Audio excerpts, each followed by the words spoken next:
Ladies and gentlemen, it is my pleasure to welcome you to this session titled Friend or Foe? AI and the Future of Governance, Societies and Culture. I am Alnuaimi and I will be serving as the moderator for this discussion. As today's topic touches on a matter of importance to us all, we have endeavored to make this session as interactive as possible. I kindly ask our audience to join via the barcode on the screen in order to participate in the 5 interactive questions we have prepared. In addition, the Q&A feature can be accessed via the same barcode. Our first interactive question asks, in one word, how do you feel about the impact of... This is anonymous, by the way, فخذوا راحتكم يعني. In the meantime, we are honored to be joined by distinguished and highly experienced guests today. Please join me in welcoming His Excellency Khalid Alnuaimi, Director General of the Federal Youth Authority, His Excellency Dr. Saeed Dhaheri, Director of the Center for Future Studies at the University of Dubai, Mr. Ahmed Shamsi, CEO of Y71 and founder of AQM+, and Ms. Waheeda Hadhrami, Creative Industries Consultant. We'll begin with opening perspectives from each of our speakers. Your Excellency Khalid Alnuaimi, if you'd like to begin.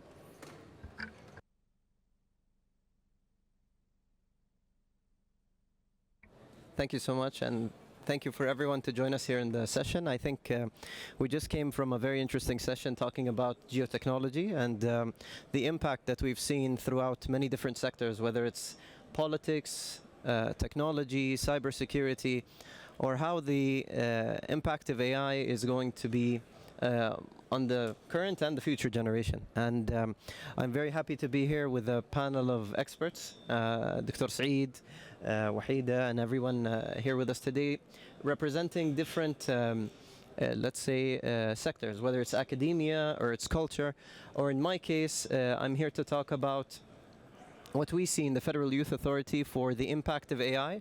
And the title of this session, aptly named, is AI Friend or Foe? And we always ask about, is AI a friend or is AI a foe when it comes to the impact it's going to have on future generations? And it's a question that's ever evolving, and it's a question that's always in the back of our mind on how we want our next generation of youth specifically to interact with AI. And it poses a lot of difficult questions, whether questions that come with the impact it's going to have on our education sector, or questions it's going to have on our values as Emiratis, our values as Arabs, our values as Muslims, our values of having AI being essentially run by private companies who speak a language that is different from ours, who come from a culture and a background that's different from ours, and using data sets or using information that is not necessarily coming from where we belong. It's talking a different language, and it's bringing that culture by default through AI to our young minds and our young children. And it's shaping them. It's shaping them from the time they are 5 years old, 10 years old, 15 years old, all the way until they grow up. So what is a young person now going to look like in the next 10, 20 years? Are they going to be vastly different from us because they are, as we heard in the previous session, digitally native or AI native? How is that going to work? Second of all, we talk about the disruption, but we also talk about the impact on all of the sectors which we focus on when it comes to youth. So for us in the Federal Youth Authority, we focus on the National Youth Agenda 2031. And in this National Youth Agenda, we focus on 5 different pillars or elements. The first pillar is economy. So when we talk about economy, how is AI going to impact the future of startups, the future of entrepreneurship? What do we talk about when it comes to financial literacy of our youth today, moving forward? Are they going to be smarter financially? Are they going to have more career tracks because of AI? Or are they going to have to basically reskill and relearn, just as older generations? We also talk about their values. What are the values that come from our culture and heritage 30, 40, 50 years ago? As we know, us in the Arab region, we focus a lot on storytelling. We focus a lot on information being passed down from generation to generation. And that's how traditionally we've been all the way since 1400 years ago, the beginning of our religion. So how does an oral culture move into a digital culture, move into a culture where if nothing is written and identified within the space of the digital economy or the digital space that we see today, if it's not there, then is it going to be represented at all moving into the future when we talk about AI? And then we talk about skills, future skills in education. So how do we ensure that what our youth learn today about AI and technology is still relevant tomorrow? Is still relevant 6 hours, 12 hours from now, actually? How do we ensure that they have the aspect of continuously learning, continuously adapting, but also they have the aspect of lifelong learning when it comes to education? And finally, we talk about, in our National Youth Agenda, well-being. What does well-being look like in the age of AI? We used to talk about well-being as our physical well-being or our mental well-being. But today we're talking about our digital well-being. How many hours are our youth spending already on screens and already using technology? How is that impacting a 5-year-old brain or a 10-year-old brain or a 15-year-old brain nowadays?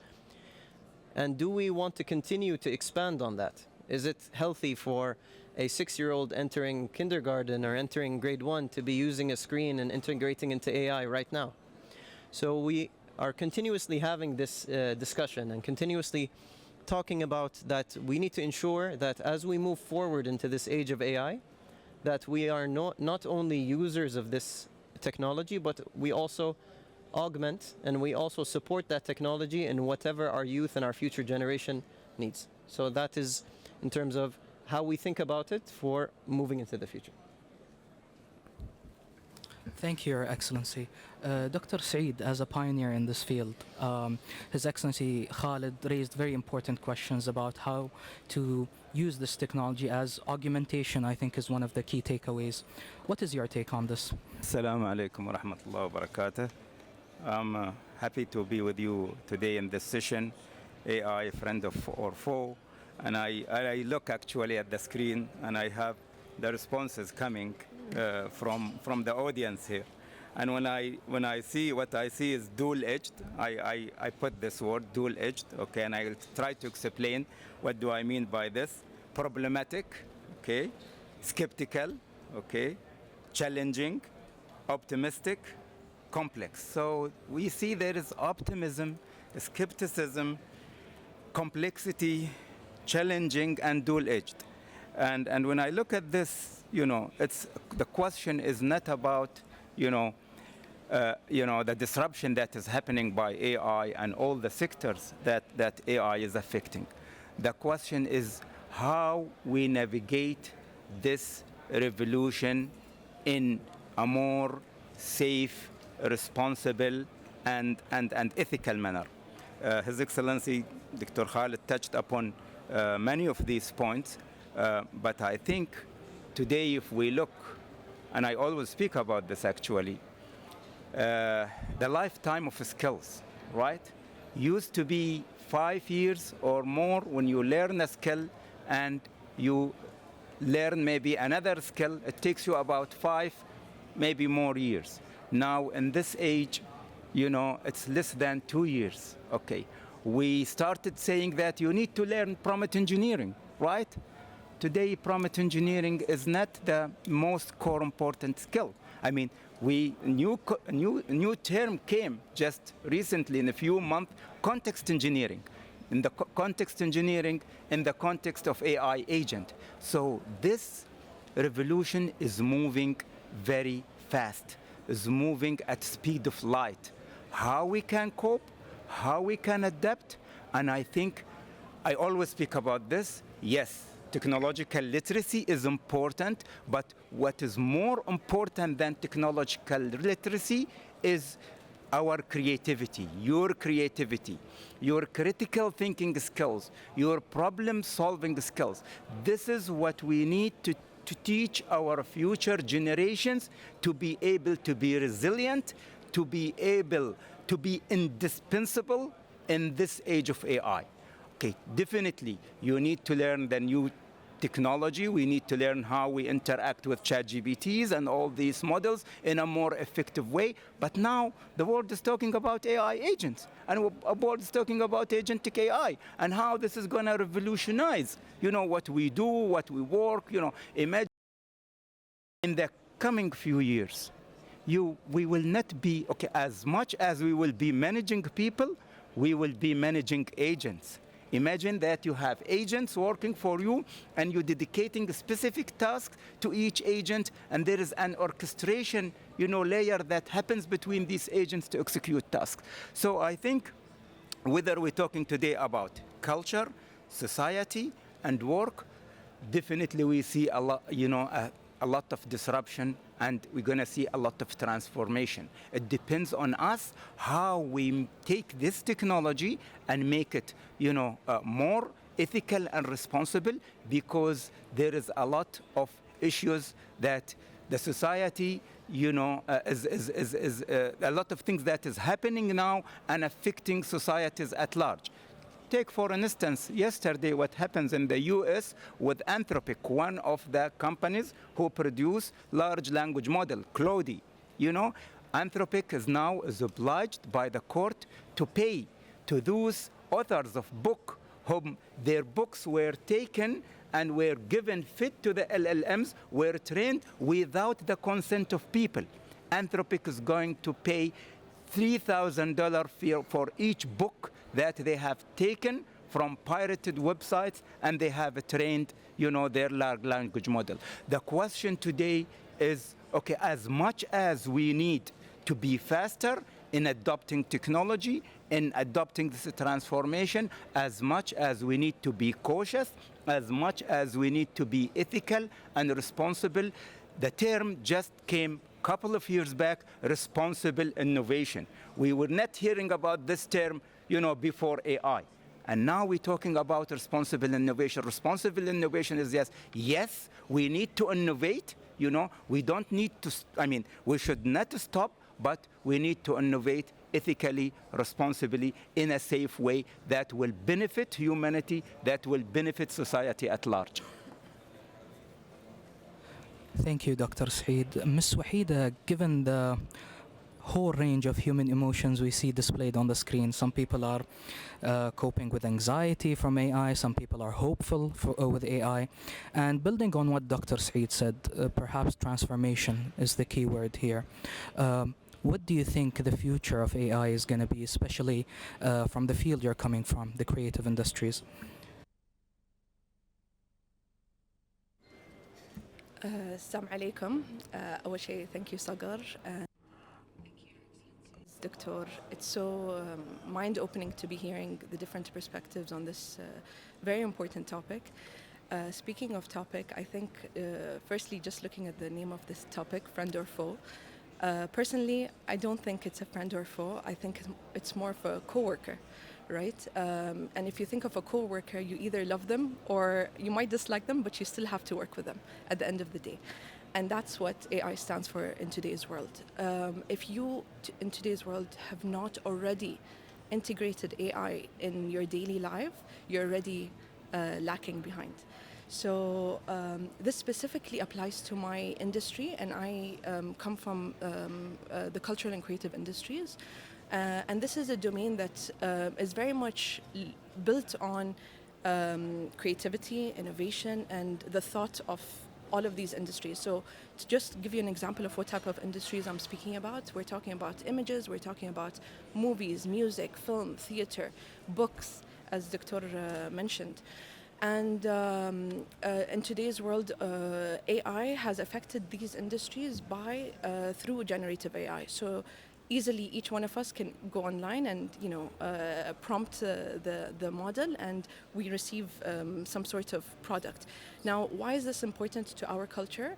It's because it is representing who we are as a national identity and who we are as a society and as a culture. So, for example, think of someone who's all the way at the end of the world in Mexico. If they just go on ChatGPT today and search for, give me an image of a Emirati family, the image that comes out, that will either correctly represent who we are, or it will incorrectly. But at the end of the day, that person is going to walk away with that image stuck in his head. So this is what I mean by AI is really representing our national identity, but also global cultures around the world, global values, global narratives. A lot of people might be scared of AI, specifically within the creative sector. But it's refreshing to know that if you take back a look and look at history, all the way back to the 19th century, you have you can see how technology has always affected culture. And I'll give you a specific example of this is that when photography came into place, painters back then, they didn't know how to react. So they looked at this new technology that's coming and they immediately, they started getting scared and they kind of felt this loss of we're not going to be needed anymore. But the truth is photography disrupted painting, right? So what ended up happening was instead of artists only focusing on real life paintings or realism, it gave because now for the photographers were focusing on taking those real life pictures of families and so on, but then the artists had the space to get even more creative. So what ended up happening, you started to see artists getting involved in abstract art. You start seeing them getting involved in the modern art movement ended up happening because of this. And this has happened to many different fields. So think about music, think about books as well, and newspapers and so on. So I think the point I'm trying to make here is technology will always disrupt culture. And it's about how we as a society and as a culture and as a nation and as the global world adapts to this technology and integrates it, being safe, being ethical, and being responsible. Thank you, Ms. Waheeda, for your perspective. Mr. Ahmed, you're a founder and entrepreneur in this field. You're up to date with all the massive changes happening. What is your perspective on this?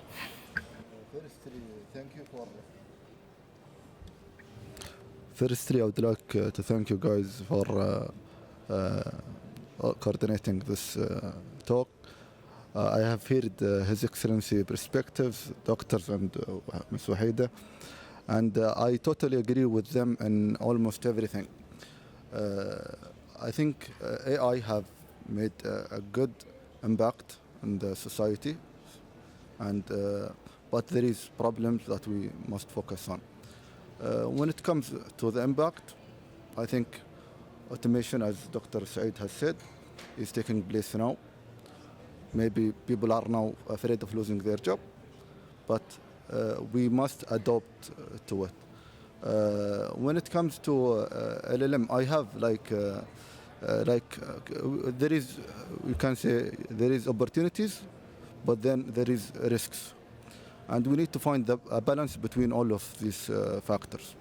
And to find the balance, I believe that we need to ask the question, can we trust AI? Because as His Excellency said, it came by default as a foreign, trained on data. We don't know what data is trained on, so we cannot assure that it's perfectly suited or aligned with our norms.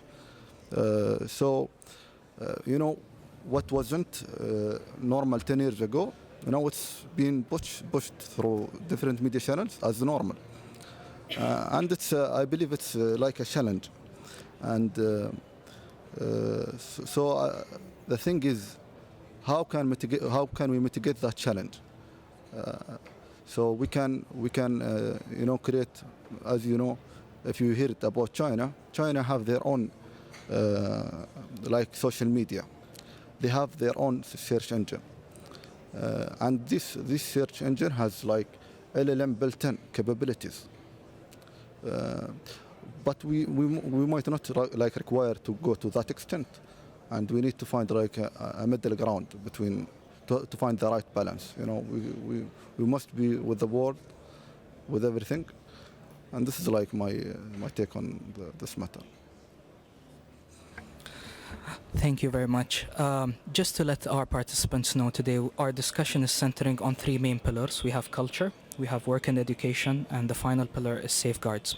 So to begin with our first pillar, it also has an interactive question on the screen. It asks, where has AI not worked?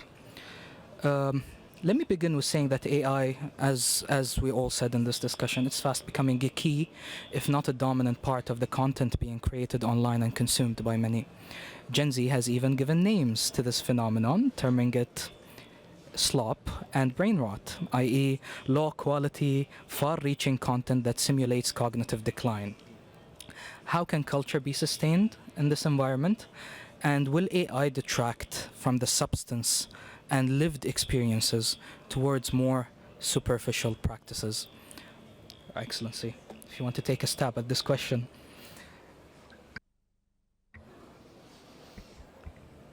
I think cognitive decline is quite an interesting term to use for it, because sometimes when we talk about artificial intelligence, we're saying, is artificial intelligence going to replace human intelligence? And what we're talking here about is the over-reliance on the utilization of AI. We tend to find ourselves, even nowadays, for example, preparing for this session, or going into a meeting at work, or doing your gym routine, or finding out the best way to study for an exam.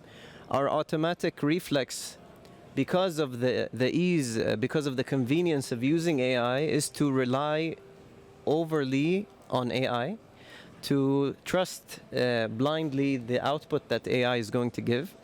And the difficulty is to say that, are we always analyzing, or are we critically thinking about the responses that we get from artificial intelligence?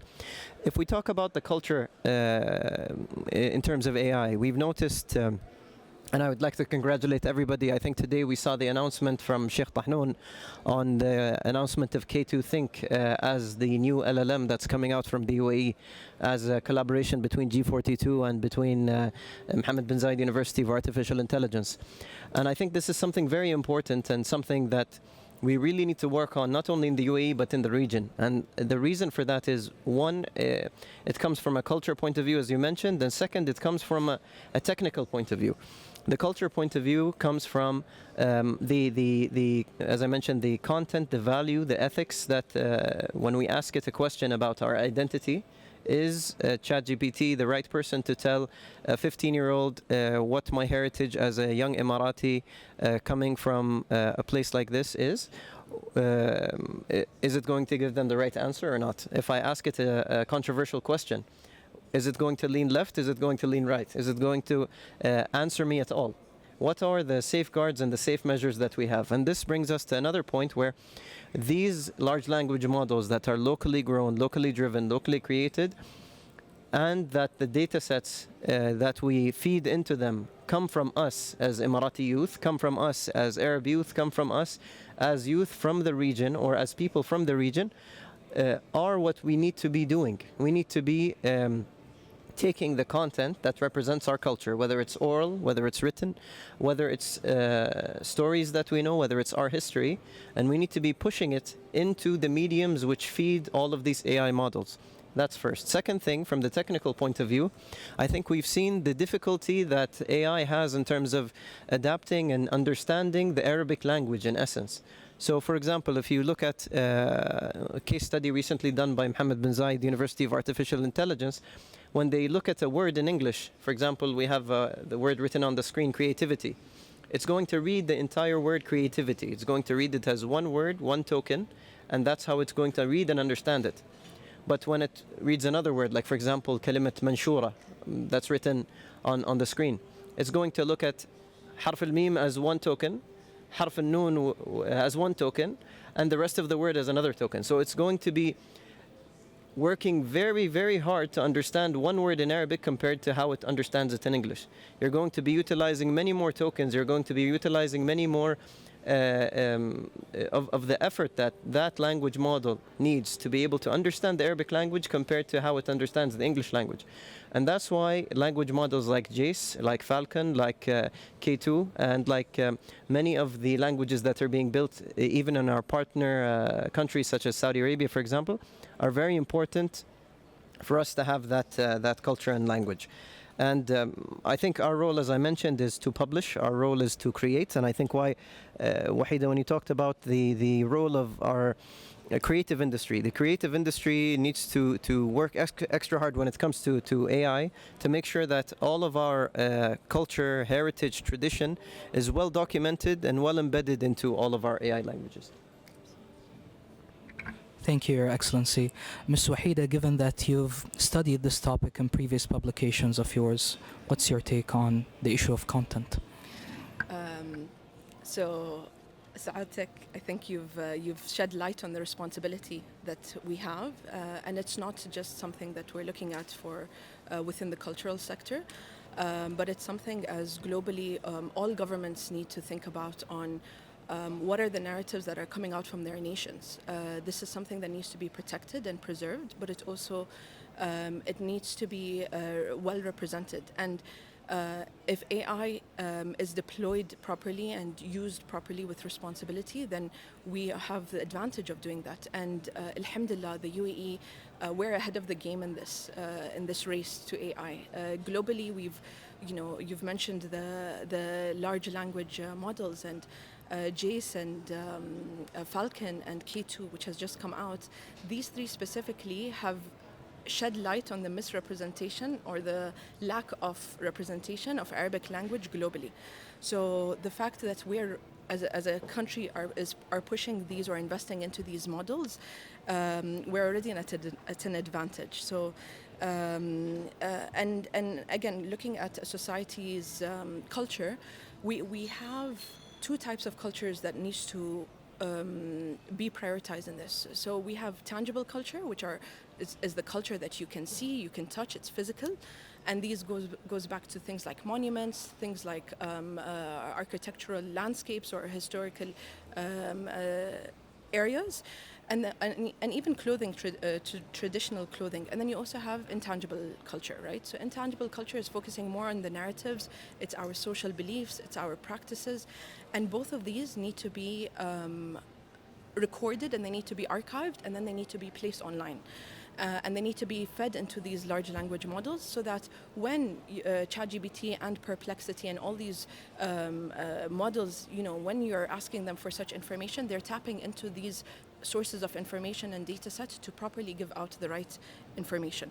So if we can use it correctly, we can sustain our culture and we can be ahead of the race and enable the next generations that are coming in and the youth to be properly informed with AI.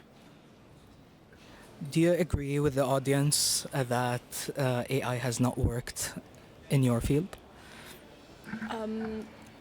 I absolutely don't agree fully. So I think it has agreed in fastening or fast forwarding certain tasks that might take long. But then you also have the huge negative implications of AI, which goes back to the intellectual property. And intellectual property, we all know that AI is taking information from whatever is online. But there's the 3 C's that I want to actually shed light on, which does answer this question. And if we can prioritize these 3 C's, we can help avoid the risks of this. So the 3 C's are consent, credit, and compensation. If we give consent to the creative producers of the work online, if we can compensate them for their work and encourage them to keep on creating, and if we can give them credit, then we're utilizing AI well. Thank you, Ms. Waheeda.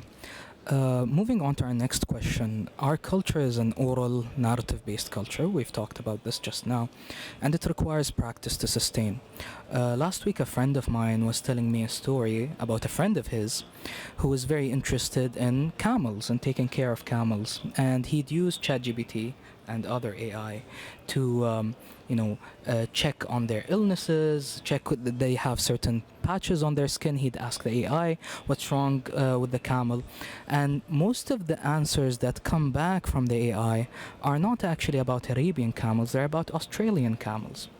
So the question here is, as younger generations come to depend on AI as a cultural reference, and this is the key word here, it's fast becoming a reference to younger generations, how can we ensure that LLMs are properly fed with adequate data reflecting this living culture? Dr. Saeed. Great question. How we can ensure that LLMs are fed with the correct data to reflect our culture. Let me just first say a few words about your previous question. I think maybe the most important, one of the most important skills that we need to learn, all of us now at this age, is judgment. How we really judge the output that is coming from AI. This is one thing. Another thing, about also the problem with the cultural and cultural nuances when you speak. I work a lot with LLMs, and sometimes I ask LLMs, to come up with pictures, and I ask it, please give me a picture of an Emirati lady with an Emirati man, blah, blah, blah, within a context. And the problem that comes out is that puts an Emirati lady with an Emirati costumes, but with qatra and uqal. So where is the cultural differences? Where is the cultural nuances when these models were trained on cultures? It clearly shows that these the specific cultures, our cultures, is not there. Don't think that, ChatGPT or Claude Anthropic, whatever, because it's trained on a huge amount of data from the internet. I echo what Dr. Khalid has said. He mentioned that, alhamdulillah, UAE today is at the forefront of this revolution. We produced large language models from Jace, Falcon, before that Noor, and lately the K2, K, why is K? Do you know why is K? Do you know why it's called K? Khalifa, because of the celebration of the Sheikh Khalifa, peace be upon his soul. I think we need to build our sovereign AI. Sovereign AI, not just only as infrastructure, what we heard, what Abu Dhabi is going to do, and His Highness Sheikh Mohammed has spoken about and announced during the US President Donald Trump visit to the UAE, that UAE is building by far the largest huge data center outside of the US, a 5 gigawatt data center. 5 gigawatt, imagine that each 1 gigawatt need a nuclear reactor of power to feed this 1 gigawatt. So going to 5 gigawatt, we will need about maybe 5 nuclear reactors. So one is the infrastructure itself, So we have our own, sovereign AI. The other thing is also to feed those large language models that we have come up with, whatever, Jace, Falcon, K2, Noor, with our cultural nuances, with the data, like Waheeda has said, documentation is very important of the culture. Okay, community-based, documentation, even with the modern things because the culture is something constant. Yes, we have a heritage of the past, and we need to preserve that, but also the new, interactions that come. I think we need to constantly update these large language models with these a new context. I think the most important thing here is about having human in the loop, because I think AI is gonna create a lot of problems in the future. But having a human in the loop, we're talking about curation versus creation. Curation is how we curate these stories and feed it and train, the large language model with. I think this is really important. The second thing is also about, if AI is going to detract of, substance in the future, yes, we're going to see a lot of flooding of large language models. We see now internet becoming toxic, because of the amount of content that is AI generated and fed in the internet. Imagine your interaction on ChatGPT at one point in time was searchable through Google until ChatGPT went and turned that off. So whatever your interact is gonna be there on the internet. So another thing is about creating echo chambers. AI is really recycle ideas, does not come up with authentic, innovative, or very creative idea. You need to be very specific, and you need to guide, the ChatGPT or whatever model within the context that you give it to really get a good substance out of it. So I think we, on the other side, how we can counteract, this constant feed of AI-generated content that is mostly, let's say, low value, is appreciating really genuine human perspective. we need to incentivize the people, especially within the cultural, context. We need to put probably higher standard on what considered to be worth consuming. Not any material that, we're going to get from ChatGPT is really good, So you need to put probably high standard. And this is where I think our cultural departments, not just only in the UAE, but around the region, they need to elevate the standard for what is considered to be worth consuming and put emphasis on process and the story behind the creation, how this was created. We need to give more emphasis on lived experiences, because as much as we're going to have AI-generated content, this content is without empathy. And what we lack really, I wanted to see this on the board here, lack of empathy. AI today does not have empathy. Is it going to have empathy in the future? God knows. Maybe yes, maybe no. Is it going to have consciousness? Again, is a big question. But I think we need to focus on these things, and we need to really look from a cultural perspective how we can preserve our cultures. The more work that comes, and I really, acknowledge what G42, what Mohammed bin Zayed University is doing, and what we're doing here. The Technology Innovation Institute, part of the TII, part of the Abu Dhabi Technology Research, Advanced Research Council, they spinned off a company called AI-71. And AI-71 are taking Falcon, for example, as an engine and building on top of it use cases. Building, a use case for legal, feeding it with all the laws of the UAE, so it can become expert in legal matters, feeding it with healthcare data, Razi, it's called Razi, with all, the data that can be used. So building verticals, I think this is what we need. And one of the verticals could be culture. Why don't we have, so yesterday as part of this, I was, playing with ChatGPT. And I asked it one of the example proverb that we say here, okay? يوم فيها حليب الكل يحش ويجيب ويوم ما فيها حليب كلها يذيب. Specifically in this context, I opened the sound and I asked this, and I get totally different answer. It did not recognize me. Before yesterday, I was approached on LinkedIn by a company here in the UAE. They told me that they have built an LLM, or they have trained the LLM with the Emirati dialect. لهجتنا نحن هالإمارات. Okay, so I said, can I try it, please? Because I was really looking for a model that really can recognize our dialect. I will be interested, and if you have this, I'm going to support you selling this to the UAE. I interacted with it. It is not the Emirati dialect. If you go to ChatGPT and you ask it today, you will hear what dialect. I don't want to say what dialect it is, but it is not the UAE dialect.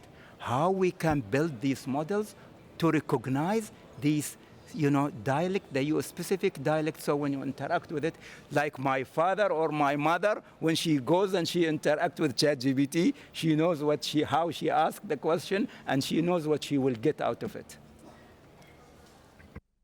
Thank you, Doctor. I guess the main takeaways are sovereign AI is very important, and an emphasis on human agency via curation.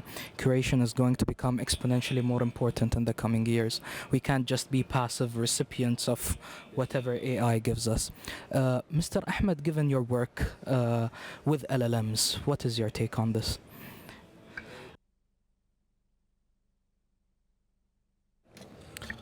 I see that we need, how the LLM is trained. It's basically data, raw data. So how ChatGPT works, let's say you have asked a question, it will go to the LLM itself. But nowadays, almost all LLMs use tools, and these tools are enablers. There is a tool which is a search tool. If you ask a question that it didn't get it can go to Google, find similar terms to your questions, retrieve the data. So I believe that it's necessary to make books public, post about our culture and social media, Twitter, these websites that are text-based. So by this way, we can, I believe, enhance these LLMs, even though we don't have their source code like ChatGPT, but we can enhance it. And I remember that there is a collaboration, they mentioned it here, about Target. And OpenAI is a player there. So there could be like a potential collaboration where we can provide data sets to OpenAI through coordination with the investors here. Yes, so this is my take. Thank you. Very interesting suggestions, Mr. Ahmed. We'll begin with our next interactive question, so the audience can start replying now. We have a very important pillar coming up, which is work and education. And I believe everyone wants to jump at these questions. Education is not merely a collection of memorized facts and ingested books, but it is a process in which human interactions nurture and cultivate a young person into a cultured ideal. As AI moves the field of education towards a more impersonal and distant mode, as well as introducing trust issues between teachers and students, how can we ensure that education maintains its original mission, rather than turn into a quest for credentials? Your Excellency Khalid.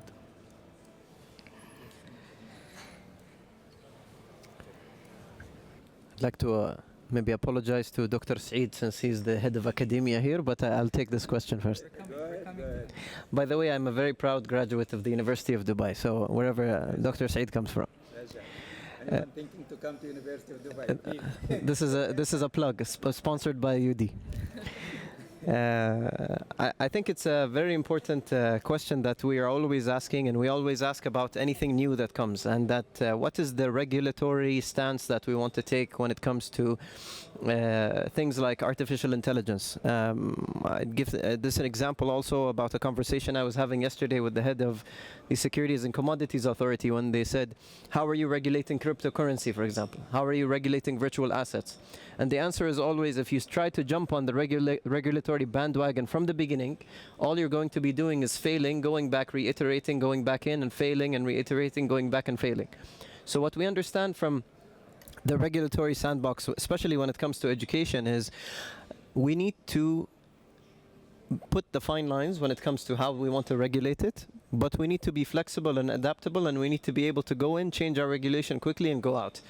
And the reason for that is, first of all, it's impossible for even universities in the United States who came in the beginning and said we're going to completely ban the utilization of artificial intelligence in our classes, and other universities who said we're going to completely rely on artificial intelligence. What ended up happening is the universities who completely banned it and who said that we're not going to allow it, they started with that stance in the beginning, and then they had to move back and say, okay, let's look at this again and see how we can actually integrate the use of AI.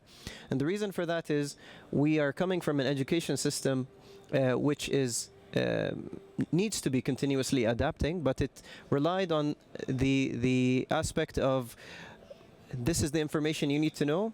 Now, what is your ability to regurgitate that information in an exam? And that type of education is not the education that's going to work well when it comes to AI, because all you're going to do with AI is you're going to have all of that content that you learn, and you're going to put it into an AI system as a question, and it's going to give you an answer. So if you're looking for somebody who can just relay information when it comes to an education system, I don't think that's where we're going. I think what we're looking for is the ability of our graduates and our ability of our students to learn by doing and to be able to implement actively what they learn. And that is why I think the United Arab Emirates, when it comes to, first of all, teaching AI in K through 12 in education. Second of all, moving away from the traditional assessment model that we always talk about. I think even in the Ministry of Education recently, they've mentioned that in their second semester, they are scrapping final exams completely, and they're focused on exams that have to do with case studies. And that is something that we're seeing increasingly when it comes to universities. Maybe also Dr. Saeed can pitch into this. We're seeing more assessments that have to do with oral defenses, more assessments that have to do with implementing projects, more in-class assignments live right in front of the teacher. So that is something very good, but you also want to ensure that when you have an electrical engineer or a mechanical engineer who goes, or a civil engineer who's going to go build a building, that his over-reliance on AI is not going to make the next Burj Khalifa fall down. You know what I mean? So how do you ensure the ability of your students in classrooms, whether it's in schools or in university or in higher education, have access to artificial intelligence? They don't over-rely on it, but yet they are still technically sound and technically capable in their fields. Because what ends up happening now is you might have a graduate who has a 98 percentile graduating from university. When you put him into the job market or when you put him on the job, you see that their actual ability to perform that job is maybe 0 to none because of the way they were taught or because of even their over-reliance on utilizing artificial intelligence. I know, for example, a lot of the challenges that were in universities before was you would have an assignment, you'd go back, and then a lot of different students from schools or universities would have someone else do that assignment, would pay for those assignments. We've all heard those stories. But now we talk about you have an AI system which is going to do the entire assignment for you once you enter that information. So I'm very interested to see how, Dr. Saeed, you guys in the university are dealing with this challenge in the education sector. Dr. Saeed, we heard an outsider's perspective. Now we want an insider's perspective. I totally agree with what Dr. Khalid has said. Let me just, say a few important points here as we use AI in education. I think one of the things which becomes really very important now as we interact with the machine all of the time is really to prioritize relationship over efficiency. What I mean is, yes, we have to create a very good relationship between the teacher and student. The teacher role is always going to be there. AI is not going to take that. You started it from the beginning. Dr. Khalid said this. We talk about augmentation and not replacement. We need to understand that AI is a tool. If we use it effectively, it's going to, make us much more productive, much more creative. So one thing is about, the relationship between the teacher and students. We need it more than any time ever. Yes, we speak about personalized learning with AI is really important because AI can understand my capability and all that. But the role of the teacher here has to change as a facilitator rather than a giver, information giver, because the students can give this information. And second is value teachers who inspire. We need teachers who really inspire the youth, can be a good role model to inspire them to learn, in this age of AI. And to answer what Khalid was talking about is that how we can, in this era of AI, it's not about, give a students a homework, let him go do the homework. It's about, what Socratic dialogue is? Socratic dialogue is discussion, is debate, is try to evoke the critical thinking, skill within the students. If he has made an essay with ChatGPT, ask him, what did you learn from this essay? Is there something different? And I'm sure is there something different that you think that ChatGPT hasn't given it to you? And what is that difference? How we can improve by evoking this critical thinking. You make sure that the students does not just go and copy, from ChatGPT and come, give it to you. And I think becomes really important as we, alhamdulillah, our government, our leadership has adopted to start teaching AI from, grade 4 all the way. Is really we need some time to create what I call AI free zones. We want a classroom, at least maybe once in a day or one class during the day, not to talk about AI. Just let students, talk to each other. Face-to-face conversation is important. Learning from each other, peer learning, I think is important. And I haven't seen this yet. We need to have responsible AI policies in our educational institution. I have been saying this in every single talk.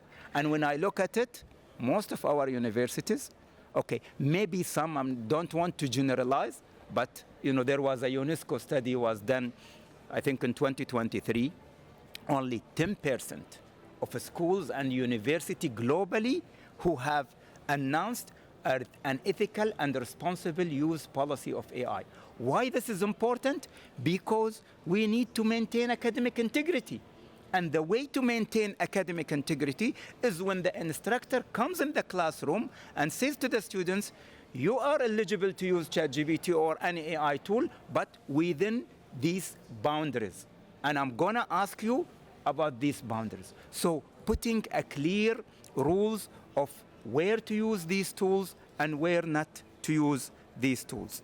And finally, last but not least, is again, we need to redefine assessment, how we assess the students. We're not going to assess them now, about their memories, about their essays. We need to find new measures and new KPIs and probably new ways of assessing students. We happen to write, with my colleagues at the University of Dubai, as part of our engagement with the University of Oxford, a paper about how to assess in the age of AI. Adopting these Socratic dialogues, adopting these debates, discussions, peer evaluation. We need to totally, unplug and unlearn the old ways of assessment and embrace new ways of assessment.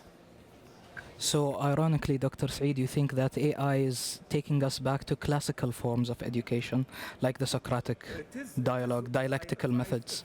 So if you look, I'm just give you signals because as a futurist, we always do horizon scanning and we look at the signals of change and see what is happening. You know that on Australia, in Sweden, and in other countries, they have ditched something called, iPad learning. They're going to pen and paper. You know why it's important, pen and paper, especially at such a young age. If I have a son who graduates from the university and he writes like this, going down, or he writes like this, what do you say about the future generation? I mean, teaching students, yes, it's good. I am not, don't misunderstand me, I am not against iPad because I carry an iPad, but I think we need to know when we introduce these tools. And we need to know that sometimes we need the students to write. When you write, it becomes engraved into your mind rather than, and we see this with ChatGPT. Go and ask ChatGPT and let people, come up with answers and ask them about an hour later, about these answers. They forget it. They don't, they don't recall. So I think it's important that to go to pen and paper in certain times just to maintain the skill of writing. I think it's important. Just to build on what Dr. Saeed said, a month ago I was in a workshop with people from very prestigious institutions, without naming names, and we were given a creative task. They asked us to give some suggestions on a certain problem. And the first instinct of all the people with me on the table is to open ChatGPT and ask it that question. Ms. Waheeda, do you think that AI is going to be healthy on the long term for the creative industries? If this is the way that people use AI, it's like it's become an instinct more than a tool. Before I answer that, I just want to comment on what Dr. has mentioned about the guidelines and framework in classrooms and in education. I think we have to reflect on how calculators was introduced into the education system, right? Calculators, again, looking back into history, because history is going to repeat itself. Calculators at the beginning were feared, but then they were welcomed into education and they were welcomed into classrooms, and we didn't push it away, but we just learned how to be tested with the use of calculators. So I think we do have to, teachers in the education system has to just keep on adjusting and adapting to that, and to continue to welcome AI into the classrooms within those frameworks. But I think there's an urgency to equip our youth with knowing knowing or teaching them how to do their due diligence in finding out the content that they're finding online or that they're utilizing online, and not just to take in whatever they find and start or relying on it.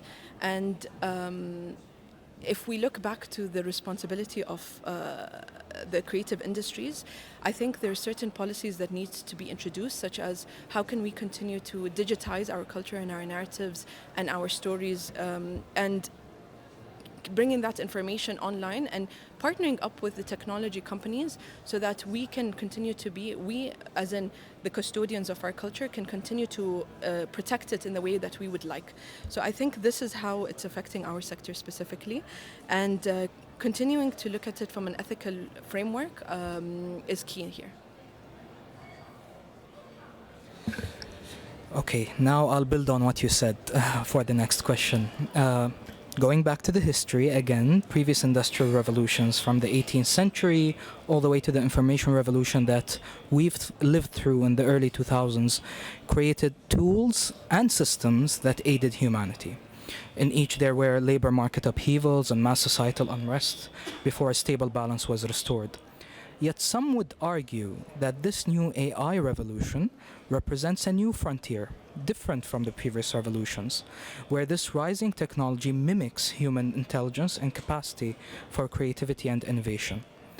How should societies cope with the upheaval on the horizon?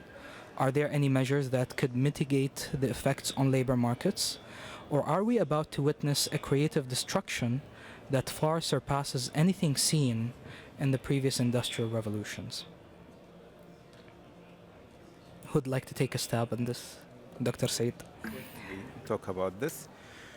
I was watching a video actually a couple of days back about one of the really brain powers in AI called Roman Yamalotsky. Okay, he's a computer scientist at the University of Louisville, one of the people who's pioneering the work on AI safety.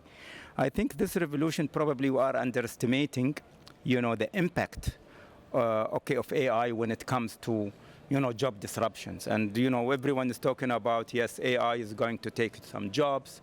And what he said was really, shocking. Not just only him, but also the winner of the Nobel Prize, laureate, Geoffrey Hinton, Benjio Yeshua. Those are, fathers of AI. We call them fathers of AI because they were the pioneers. When I studied AI in George Washington University back in 1988, that was the time, just a few years before, that was the time when deep learning, backpropagation neural network, Geoffrey Hinton came up with this. Okay, and it is shocking to know that without still having AGI coming, artificial general intelligence, which is expected, according to what if we're going to believe what the tech, leaders saying within a couple of years by 2027, maybe at most by 2030. Before we reach into that, AI is going to take a lot of jobs. Definitely. We see now for new fresh graduates from the university, in the US, there was a 13% decline, 13% decline from 2022 that those fresh graduates, they will not find entry-level jobs because AI is going to take that. And what he said, this Roman Yamalotsky, what he said is that the impact of AI on jobs is going to be very disruptive. We're going to find in a couple of years probably, and he estimated by 2027, it's going to be a huge, amount of people just in the first quarter, in the first half of 2025. According to the US statistics, close to the 100,000 jobs were taken, And we see companies now are firing people, big tech companies in number of thousands for the sake of ChatGPT, for sake of efficiency. And I think we need to be careful here and we need to be wise, not to follow the big tech, because I think what we need is to have a balance between efficiency and between human empowerment. Of course, yes, firing people, you're going to end up with unemployment. And what unemployment, does to societies, right? So how we strike a balance between unemployment, between the impact of AI revolution on jobs and on ChatGPT taking jobs, and between empowering. So again, we need to think in the augmentation side and not on the replacement side. Replacement side, maybe it might work for private sector, I understand, because they think from P&L, profit and loss. And they think about mostly is about cost saving and all. But for governments, I don't think that government need to think from a profit and loss. Yes, we need to be cost effective. Yes, we need to be productive and creative and all that, but not at the human expense. I think this is this is important. So what we need is actually, and we're seeing this, alhamdulillah, happening in UAE, is retraining and upskilling the workforce. I think this is the most important, thing that we need to do now. Is we heard Abu Dhabi is going to train 100,000 people. The federal government, Sheikh Hamdan in Dubai has launched a challenge, the 1 million promoter, okay, to train 1 million on prompt engineering. And I told my daughter, she's 15 years old, I said, go to the 1 million promoter online, take that certificate, prompt engineering, okay? There is a couple of modules, and I urge you all who are in this room here to go and take that exam. It's gonna take you 4 hours only, and I'm sure that you can pass and you can get this certificate. I give a lot of talks. Last week, I was giving a 2-day workshop on the art of prompting. I was really surprised. The guy who brought me the coffee, okay, the guy who's working on the coffee machine, he said, sir, I want to show you something. I said, what? This is during the coffee break. He opened his phone and he showed me that he took that exam, the 100 prompter, the 1 million prompter exam, and he has a certificate in prompt engineering. I laughed and he said, sir, I am working here now, but next year I will not do this job. I will not serve coffee. He wants to do. And I think this is a signal and sign for each one of us. Lifelong learning is becoming really important. We need to unlearn, we heard it, unlearn, relearn, and new things as we, go through this revolution. Today we talk about AI. 5 years, 10 years from now, we will be talking about quantum. Quantum revolution is coming. Okay? Yes, it's not perfect. Yes, we don't have a quantum computer in a commercial, although IBM has one. But, we need to learn these skills. So this becomes really important. I think we need, people are talking about the coping strategy, just to make it short. Gradual implementation of policies. Okay, and when it comes to, gradual adoption of AI, if AI is going to really take jobs and will make people jobless, Jeffrey Hinton said AI is going to make more people poor and a few people rich. More people poor and a few people rich. So we need to when it comes to adoption, probably one of the things is really to slow adoption in the critical sector. They've been talking about, okay, universal basic income. Universal basic income, like نحن نسميه عندنا الشونة أو المعونة الاجتماعية. Give those people who don't work, give them, some kind of support from the government. I don't personally think that, this is going to work, okay? We need to, maybe one of the policies is really tax incentives for companies to maintain human employment. Those companies who maintain human employment, we need to incentivize them. Not just to fire human, and the way you incentivize them, maybe you reduce taxes or whatsoever.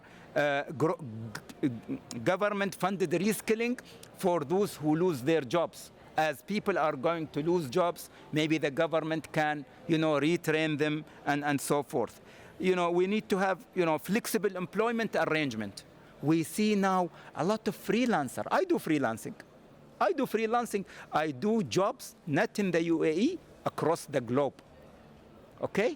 I do freelancing. So we need probably to embrace a new form of working, not to expect that we're going to go work in the government. And I encourage you to be your own boss. Nothing better than you be your own entrepreneurs and ride this revolution. We want to see unicorns from the UAE who can make, companies like OpenAI. And this is not difficult. I've seen now just during the summer, there was this summer training course for young people, up to 15, 16 years old. And I was really astonished from the capability of those 15, 16 years old doing machine learning at a university level graduates, So I think our youth are capable. We just need to empower them, and we just need, to push them, to learn this revolution, because at the end, not all are going to work on the government, but if you can do something today, with freelancing, with the new, jobs that we see changing, I think we need to embrace these, and we have to educate our youth, for what is coming in the future. Thank you, Dr. Saeed. Dr. Saeed put a lot of emphasis on entrepreneurship. Mr. Ahmed, what do you think about this question of work and employment? Thank you, Mr. Saeed and Sagir. To be honest, I think there is a big room for opportunities here. I would love to give an example of, let's say, an environmentalist. An environmentalist would know more about environment than an AI talented person. So I believe that there is a big opportunity for experts in different fields, and it's just a choice, and this choice must be taken to not lose the job, let's say. I believe that there is a big opportunity, as I said, and we're gonna see innovations all across the board in many industries. Medicine, if doctors went, they know the challenges. If they went and try to know, to understand what is AI and how to use it for their problems, I don't think they will get fired at all. So this is my take. Thank you. Thank you, Mr. Ahmed. Do our other speakers have anything to add? Sure. I was going to mention that being a lifelong student is super important, and just this weekend I haven't done my PhD yet, and actually it's something I've been looking into. And previously I was very much focusing on cultural policy, but just this weekend I've decided I need to completely change my kind of future career goals or educational goals, and I started looking into machine learning for creativity or other AI topics that are approaching or integrating into my sector. And I think we really have to jump on the wagon, or we're really going to be lacking and falling behind the rest, because 4 years into doing a PhD, by the time I get my actual degree, if I haven't done it in something that's relevant, it's gonna be just another piece of paper.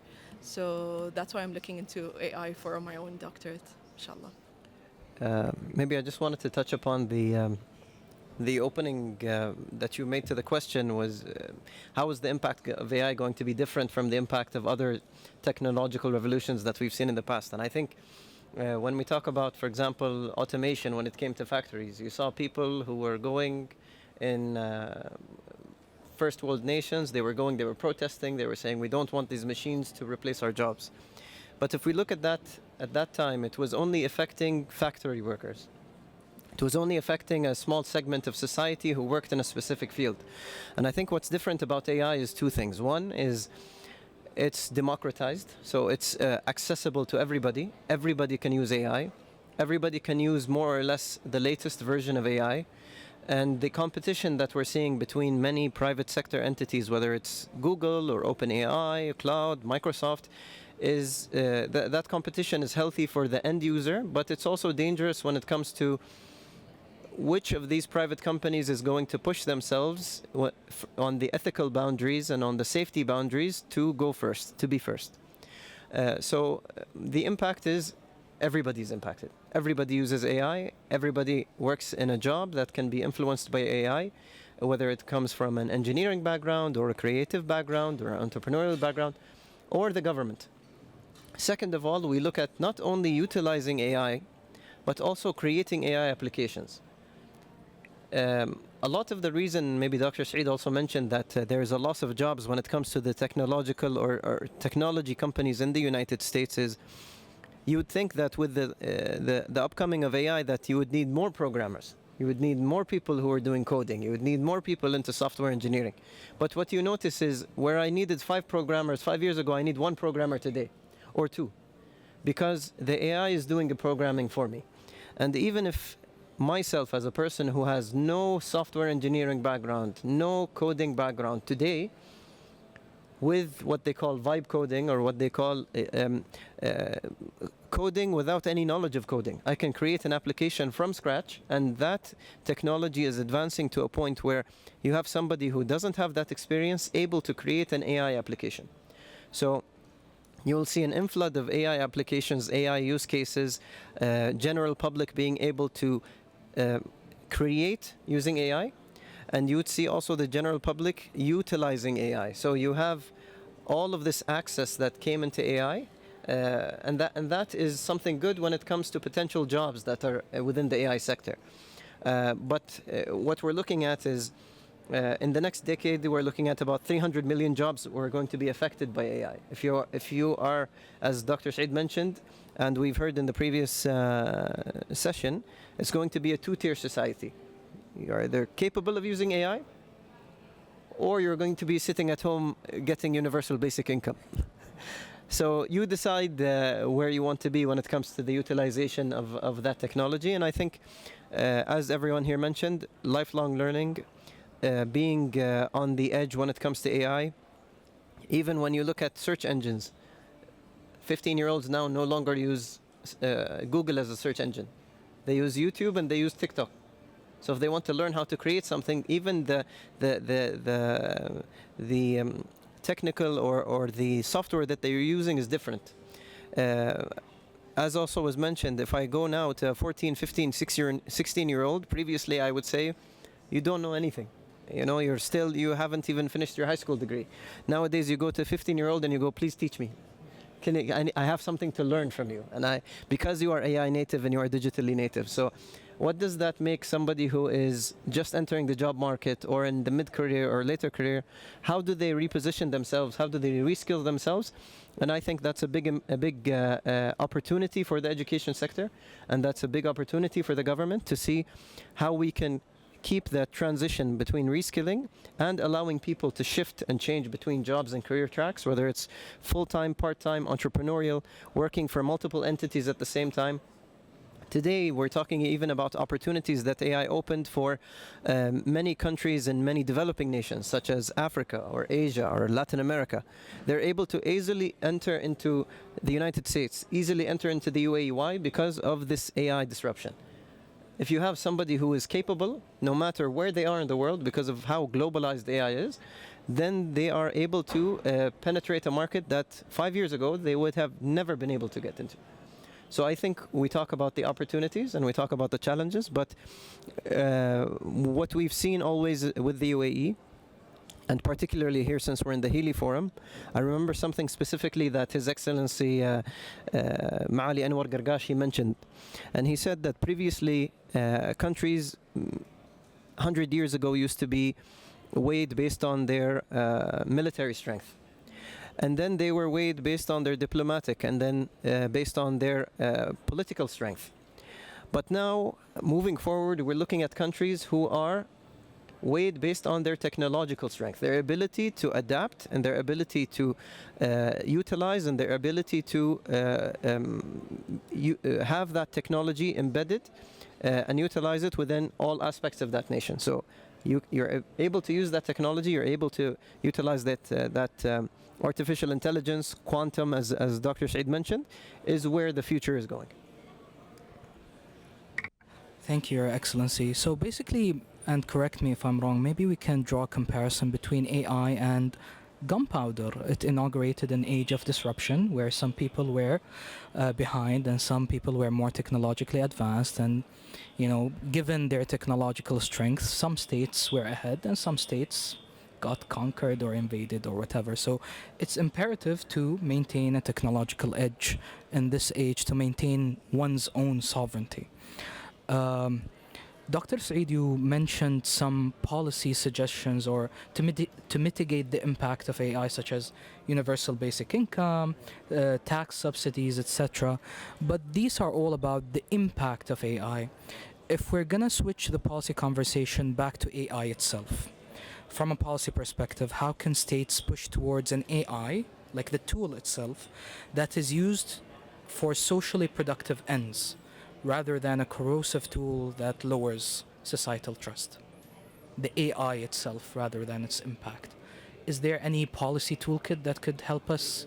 Basically, هل في تشريعات حكومية ممكنة لاستعمال ال AI بطريقة أنها تحفز الناس، تعطي incentive لاستعمال ال AI باتجاه أهداف تخدم تنمية المجتمع بدل ما يستعملون ال AI عشان يغشون في الامتحانات مثلا؟ When it comes to how we can encourage the society to use AI, I think it all boils to the trust issue. Okay, do societies really trust AI? And this is different from one country to the other. If you're going to look at the West, America, Australia, and these Western countries, their trust in AI is very low. And you can see this from the polls that they do, is less than 30% in the US or maybe in Australia and other countries. They're trusting AI. Our statistics here are much higher. I think our people are very optimistic, and this is good to be optimistic, in the use of AI. So it's not just only, for work. It's for daily life. I use ChatGPT to plan my trip. If I want to travel somewhere, and I ask maybe ChatGPT or maybe other tools. There are some other tools, better when it comes to planning your trips and doing things. We see people interacting, on a daily basis, with these tools, in their life. And this is when it comes to the social, whether it's we're talking about, education, whether it's going, people are becoming now really aware. If I go to a doctor and a doctor tells me something, about, diagnosis, I go to ChatGPT and I ask ChatGPT, what is this diagnosis? And it gives you full information, so you become aware really. Maybe you cannot speak the language of the doctors, and when they mention something, just go. Before, we used to say, Google it, right? Google it, Google it, Google it. Now, ChatGPT it, right? So this shows how this technology, we embrace this technology in our daily life. And it depends on us how we use it. Again, the important thing is to be a good judge of what you take from it, not to believe in it. Things happen, and maybe this is not, as we speak now. Last week, there was a case where a kid, 16-year-old kid, committed a suicide because of ChatGPT. Another incident, maybe a couple of months back, another kid committed a suicide because of ChatGPT. We need to make sure, and we need, as parents, I really want you to be on top of your children when they go and they use these tools, because it's easily to go, beyond the guardrails. This kid who, and we see now happening in our society, because I am a board member of what is called eSafe, Emirates Safer Internet Society. It's a non-civic organization in the UAE, and we see the cases that children now, they become to have virtual friends, like character.ai, like ChatGPT. They go on every single thing to ask ChatGPT before maybe they ask their parents. So I think it becomes really important that we educate and we create awareness among the society.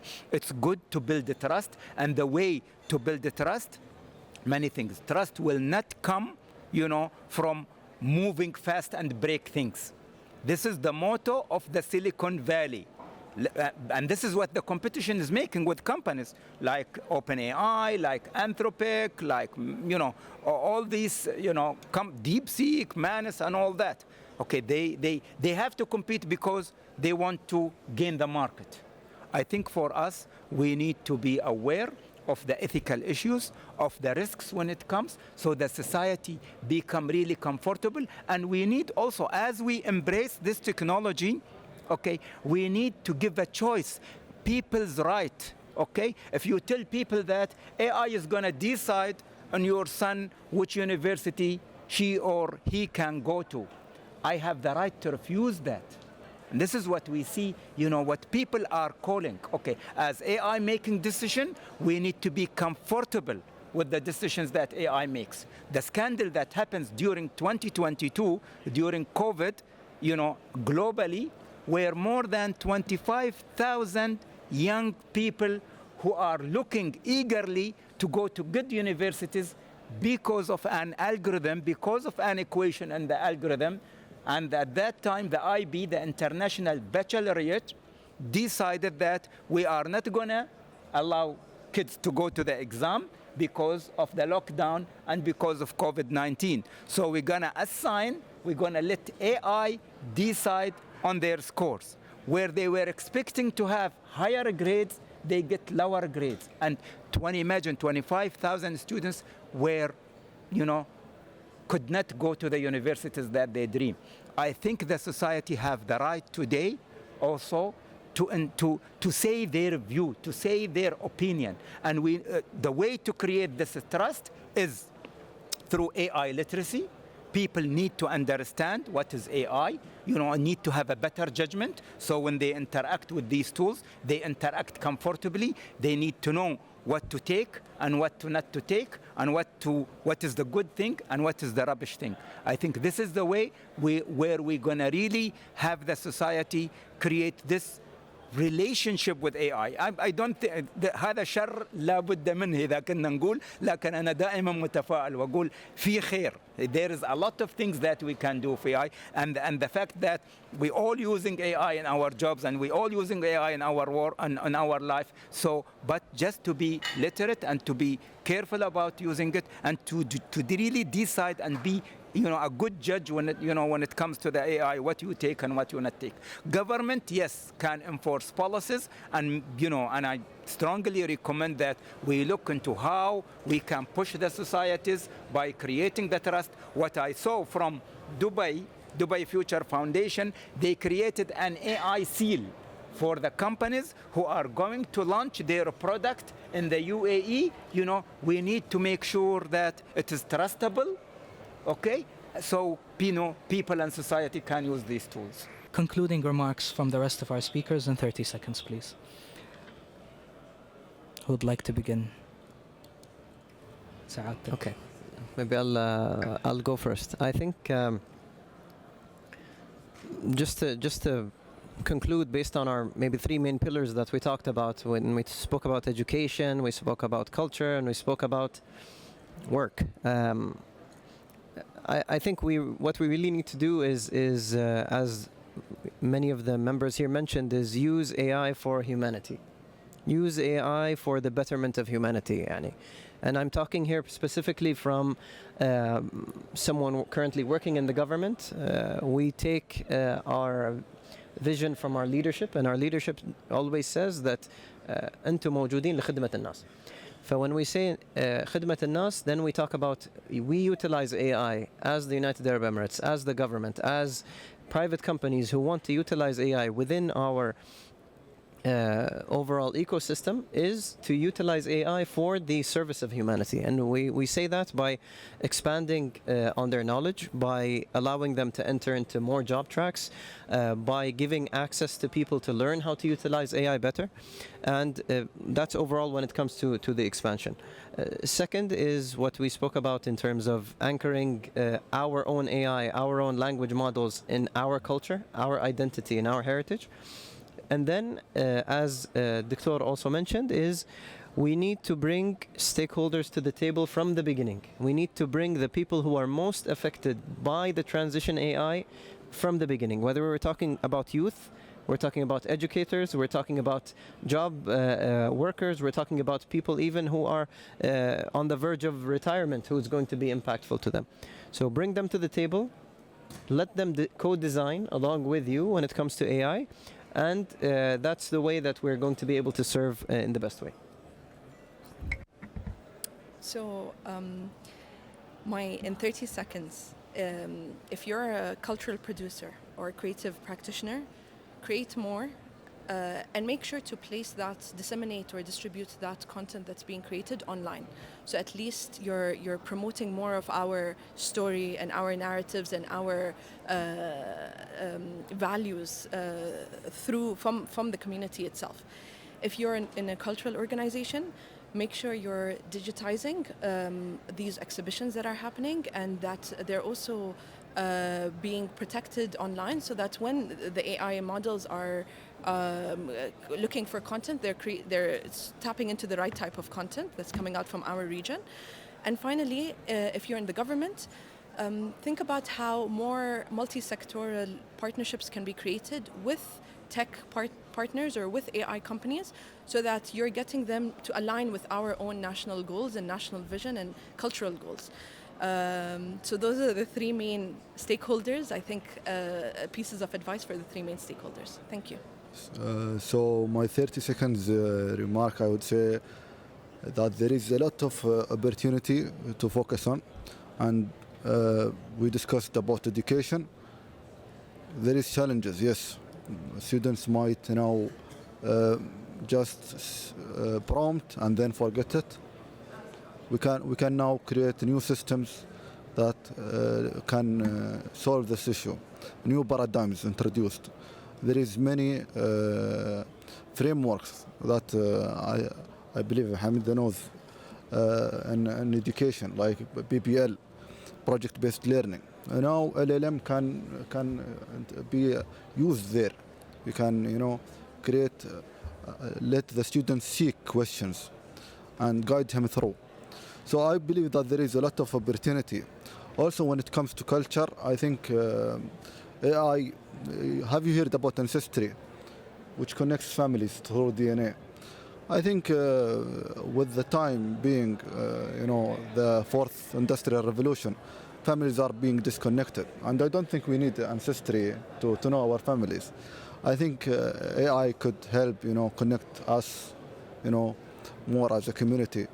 There is, I think, a way that could achieve that. For security, there is, initiatives that are held worldwide by entities. Like we cannot trust images now and videos. How can we tell? There is, I think, Doctor, the C2BA standards for images, like giving a fingerprint for an image.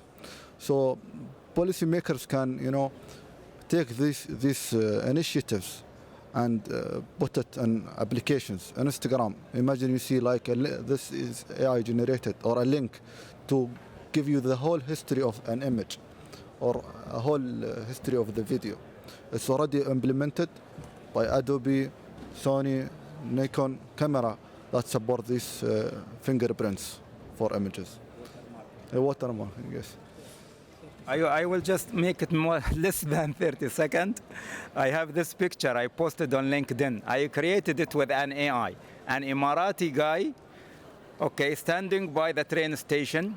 The AI train is moving fast. And now what we need to do? And I wrote, in the age of AI, standing still is moving backwards.